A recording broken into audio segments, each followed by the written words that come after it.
start recording again. All right, what we're talking about, folks, here is exotic technology, exopolitics. Andre Weber is my guest, and so these buildings, the molecules were actually split apart, and so very little rubble even reached the ground. You know, there wasn't you didn't see a 100-story building sitting there in the rubble. Right. You would have had normally a 3 to 4 story detritus pile.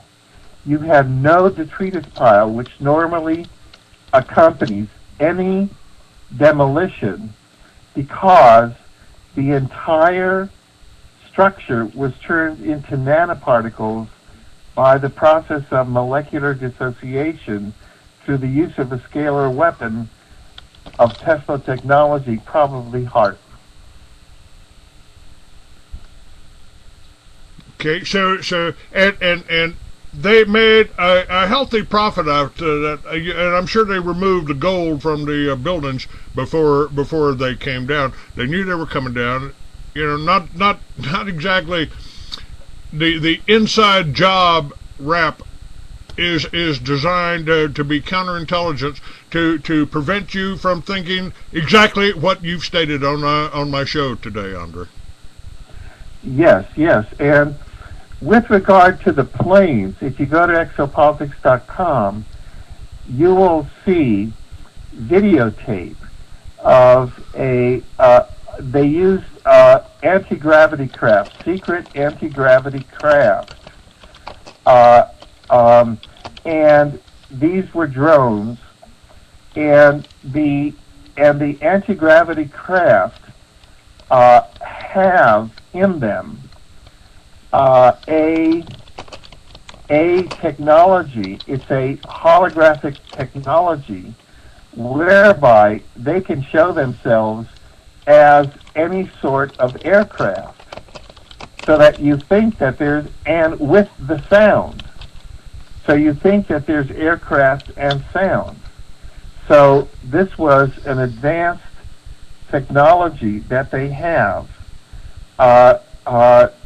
which are anti-gravity craft, and then they holographically cloak it to be any sort of the model of plane that they want. But that had nothing to do with the scalar weapon. And there may have been a 4th generation nuclear weapon in the towers as well.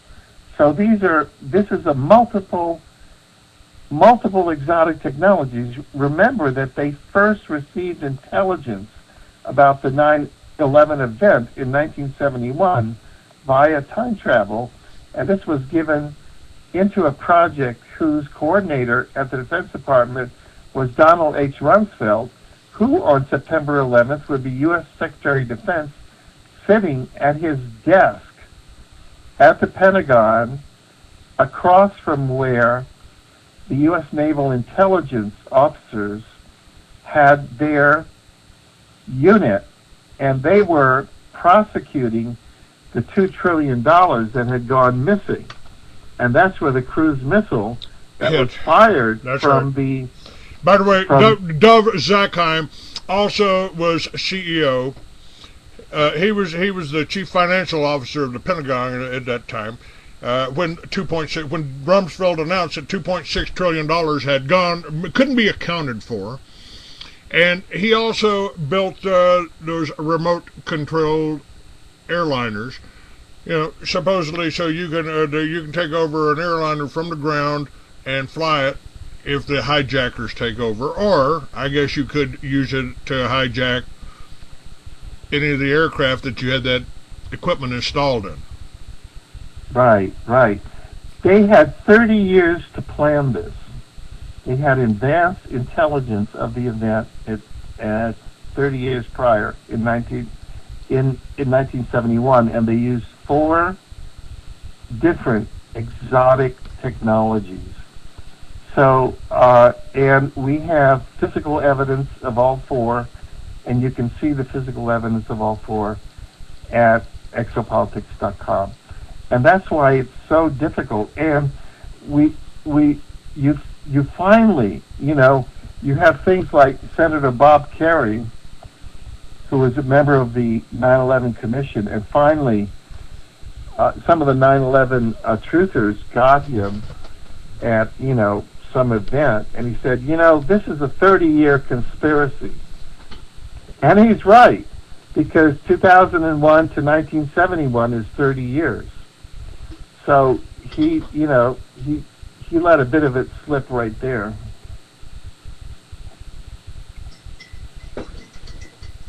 Let me, excuse me, I was warming up my coffee. The 30-year conspiracy. What do we know? What do we know? What have your sources found out about what is in our future? I mean, I can see it, and I've written about it in a couple of my fiction novels. Mm-hmm. And everything that I wrote 10 years ago, I can watch happening around me now. The FEMA camps that are being set up, to house families in, and some of this information is leaking out. The coffins, the millions of coffins being stored in this country, and some information may have already leaked out about the inland sea that could be created when the New Madrid fault line goes down, because they talked about that in the first Homeland Security meeting that I filmed. Right. Well, this is you're right with regard to the tectonic events that they are tectonic nuclear events, because there is a planned depopulation underway, and they put it in stone. They put it in stone. They want to reduce it to a manageable slave population of 500 million worldwide. Right, and the Fukushima event of March 11th, 2011, was a hard-triggered earthquake. And there was an introduction of the Stuxnet virus, which was co-developed by the CIA and by Israel, by the Mossad. Okay, let me stop you there for just a moment, because I think this is pretty important. The Mossad and the CIA worked together under Operation Watchtower, the drug smuggling from Colombia to Panama to Mina, and I have said that the CIA, the KGB, the Mossad is all the same agency working for the people that control the money. Yes, that is absolutely correct, and that would make me and you actually anti-government, because if our republic and our freedom and your Magna Carta has been disrupted and turned around, and tyranny has been invoked, then maybe I am anti-government. Well, no, because see, I'm a judge on the Kuala Lumpur War Crimes Tribunal, and I'm an international lawyer. And the way that I framed it in a speech at the Kuala Lumpur War Crimes Conference was that they are an international war crimes racketeering organization. They are like an international racketeering organization that has seized control of the government. They're a racketeering organization within the government. Let me bring this up. The corruption that plagues American politics is traced to an alliance with elites and extremists loyal to the land of Israel. Unable to rid politics and campaign finance corruption, the U.S. finds its security imperiled by those skilled at deceiving America into waging wars for the Zionist state. The Zionists and this Zionist conspiracy and the money control. They're saying this ain't exactly Jewish, is it? They hide, but the elitists No, are hiding underneath and behind the Jewish people. And the Zionists, the political Zionists, that are bloodlines that go back to the city of London, really don't care about the state of Israel, because through depleted uranium weapons, which are supplied by the U.S., illegally using Canadian uranium, the incidence of cancer and of sterility in Israel is very, very high. In other words, the people of Israel have been completely irradiated by depleted uranium weapons, which they're using. So they're being exterminated just like everybody else. And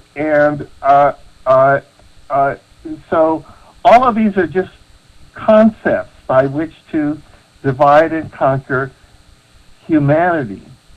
Because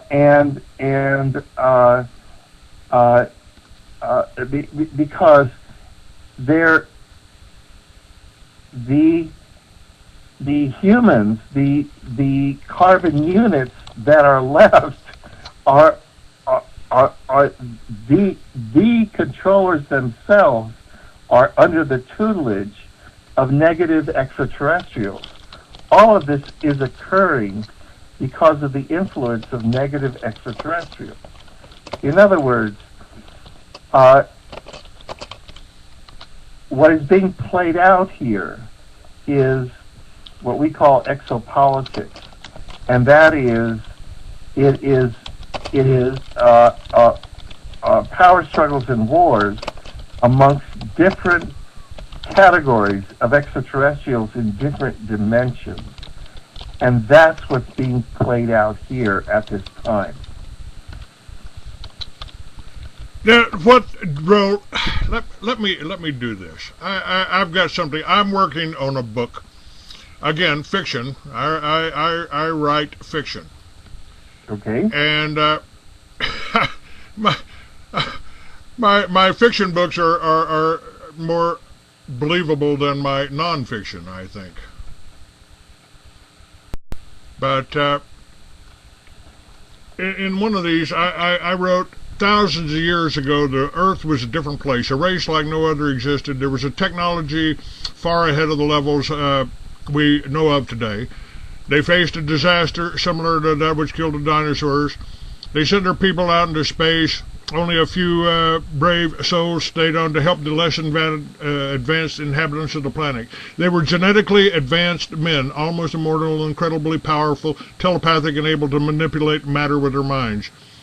They were known as gods, angels, warriors, and demons among the survivors of our planet's close encounter with a galactic intruder. And what I proposed was that the way they survived the floods or the last passing of Planet X, and I called it a conjunction, they had ships, and those ships would be called UFOs today. How far out is that for science fiction? As a science fiction fan and writer for years, most of my life actually. How far out is that, and is it possible that our because just as you said, our whole history's been manipulated here. They built their plans around it, and they've got time travel so they can go back and see what happened. Well, we are, as a planet, we are an extraterrestrial and an interdimensional colony. And we're an extraterrestrial experiment. Homo sapiens was developed by a consortium of upper dimensional advanced extraterrestrial civilizations as a very advanced species. And we got derailed because of the interloping of a lower order. of extraterrestrials, and that lower order is, in essence, the extraterrestrials that are behind what we call the ruling controllers of the planet now. You know, the banking bloodlines and all of the lines that are behind the military-industrial complex, and that, in essence, have put an energy grid around the planet. And we're in the process now of coming out of that. And it's very difficult to predict exactly what the outcome will be. We know, and again, you can go to EXOPOLITICS.com, we did a number of articles on what we call the catastrophic timeline and the positive timeline. Right now, the controllers, I don't call them the elite, because elite implies, merit. And I believe that these individuals do not have merit, so therefore I call them controllers. I prefer your version, your insight into that. Go ahead. Yeah, and they're the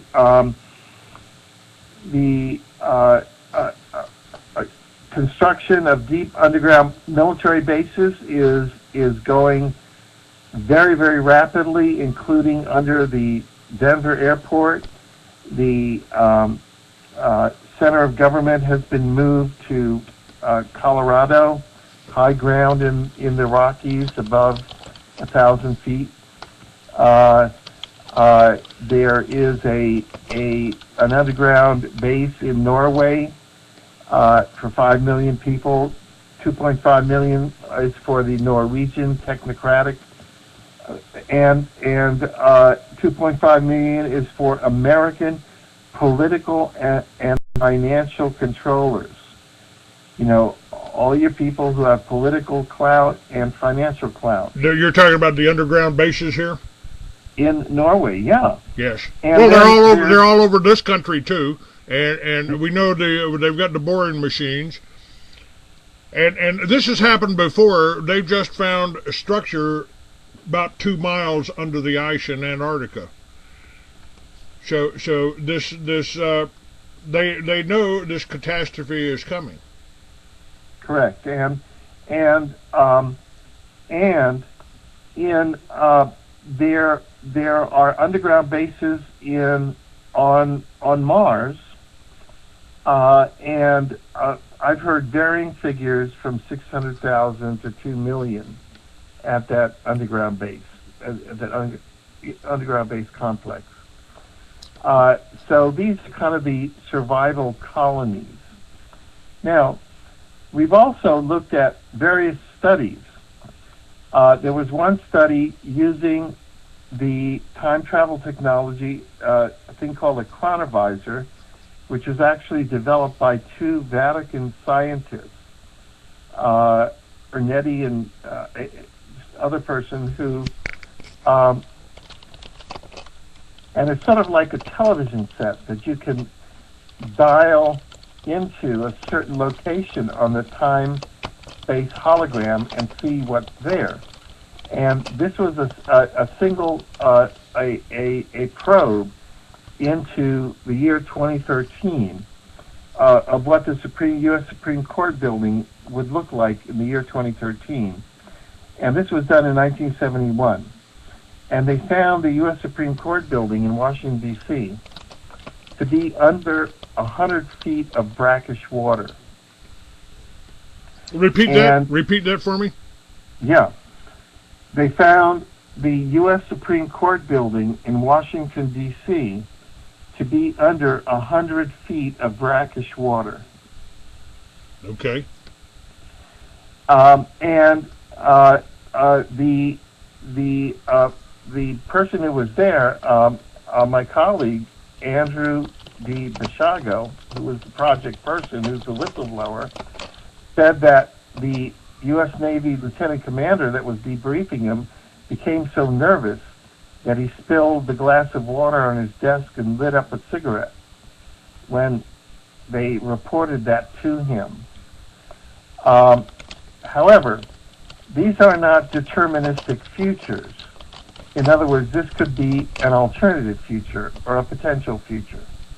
Now, which means let me again stop you here, because that means that we do have a chance. We can affect the future. We can make decisions here if we can get enough people to get awareness out. Now, what's happened with me? Besides trying to kill me, they failed at that, obviously, but they have attacked me economically. I can't get advertisers, I can't get supporters, and I believe part of that is because I have a plan. I've asked myself, how did we live 5,000 years ago? How did we live 200 years ago? And the answer is I came up with was my Liberty Village concept, which is basically low-cost structures that can be constructed anywhere, like villages of old, like the old Indian villages, using teepees, tents, yurts, cabins, trailers, whatever. Growing our own food and generating our own energy, because the way they are controlling us right now, the gas prices through the roof. Correct. The power bills. I just had a guest on my show. It's got a $1,500 power bill up in Chicago. And if we generate our own energy and we can grow our own food, then we're not dependent on the trucks. We're not dependent on the fuel. We're not dependent on anything. And we've got the technology to heat those structures, to work together to grow our own food. Is that a potential answer? Is that an alternative future to this whole industrial megalith that we're facing right now? Sure, that's a sustainable alternative. That's very, very viable, and so you would be targeted, to try and take your sustenance, and that sounds, because they are trying to eliminate, as part of the depopulation plan, all alternatives. The technology of the depopulation plan is to increase the death rate and decrease the birth rate, and that's what they're doing now. That explains abortion. That explains the whole that whole issue. I mean, they've killed 50 million potential Americans, and of course, they're trying to convince you, if you're white and you're Christian, not to have any children. You don't want to overpopulate the world. Right.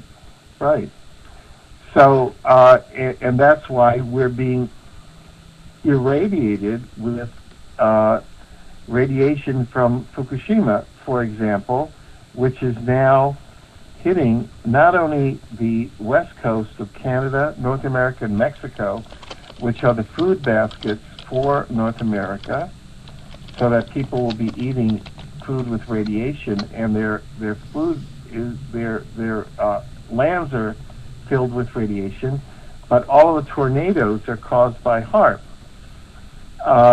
And all the excessive rain in World War II, they discovered that the most effective nuclear weapon would be to release an atomic bomb in a rain cloud, because then the radiation rains down from the rain cloud, and so I have said that the attack or the laser that blew up the oil rig down there in the Gulf of Mexico, that was a direct attack on our food supply.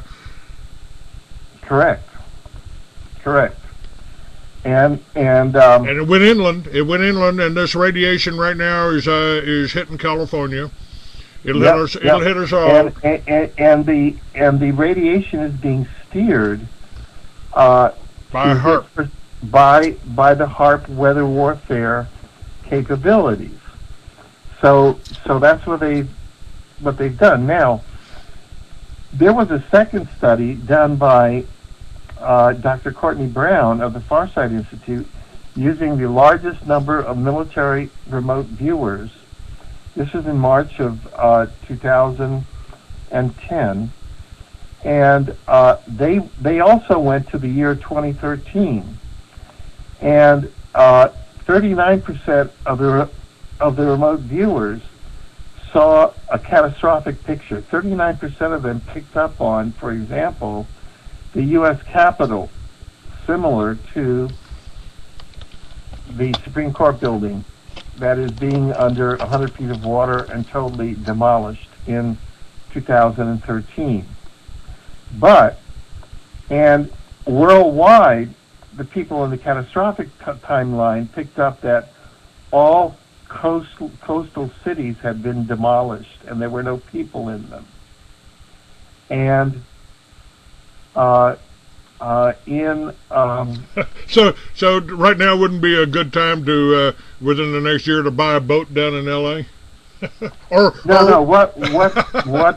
What Project Pegasus said is that by December 2010 you should be moving to a place with at least 1,000 feet altitude. Don't tell people that. I think we're 2,000 feet here in Tucson. Yeah. I don't want it to get too crowded. You're in a safe zone there. But you see, what I'm about to say nullifies all of that because that same study, 29% of the remote viewers saw a completely peaceful 2013.